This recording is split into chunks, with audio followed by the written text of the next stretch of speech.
This is Taiku 196, the 196th unresolved, unanswered question in the Babylonian Talmud, as it's laid out by Rabbi Aharon Yehoshua Pessin. He wrote a book called Taiku, in which he compiled all of the Taikus.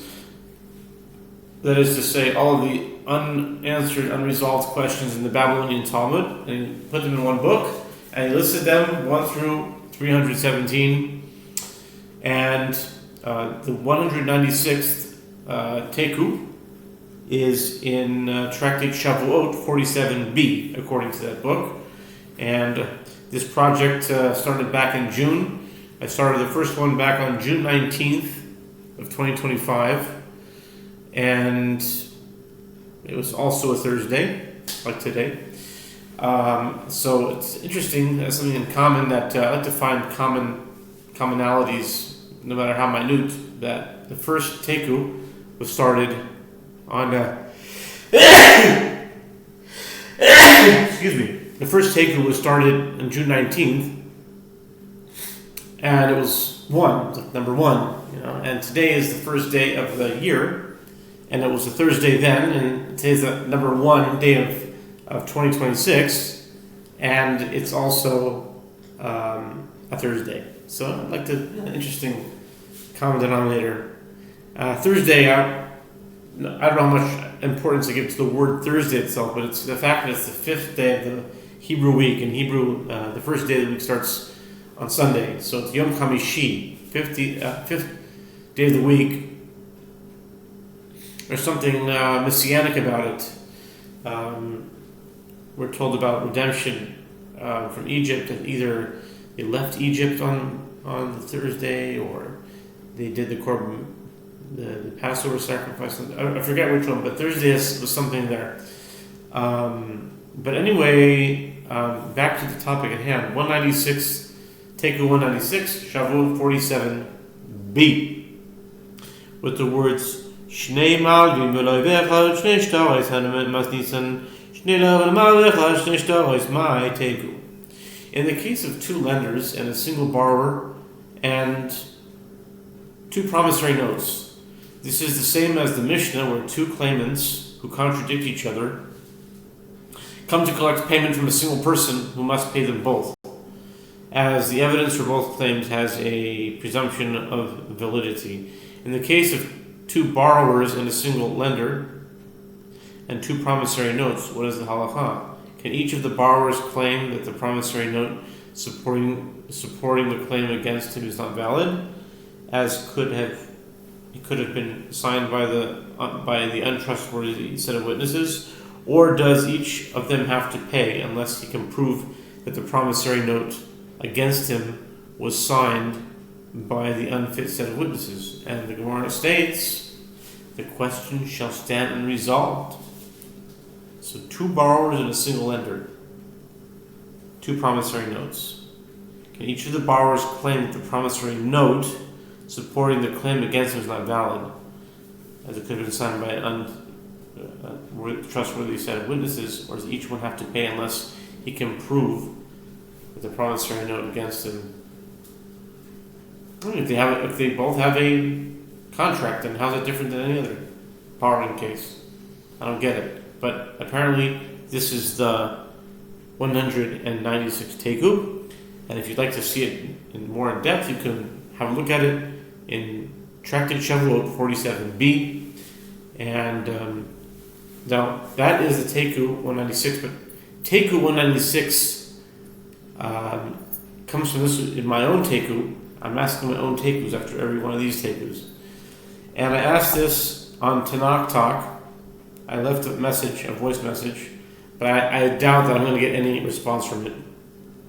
And so I'll ask it here, so that it's on record, and would like to have it hear an answer if someone has an answer. And it comes from this week's Torah portion, and it's about when Jacob was blessing his grandsons, Ephraim and Manasseh and Ephraim, and it's in Genesis chapter 48, verse 16. And it's a very famous blessing, and there's a few songs made out of it. And And those who are familiar with the Torah and Jewish music and stuff will definitely recognize these words. Hamalach hagoel oti mikol ra. The angel, the malach who redeems me from all evil. Yivarech et hane'arim. May he bless the youths, the lads. Vayikarei bahem shemi, and call on my name, and on the Shem Avotai, and on the name of my fathers, Abraham and Yitzchak.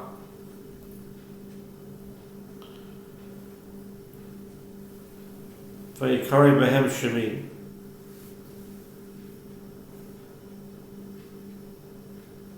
Okay.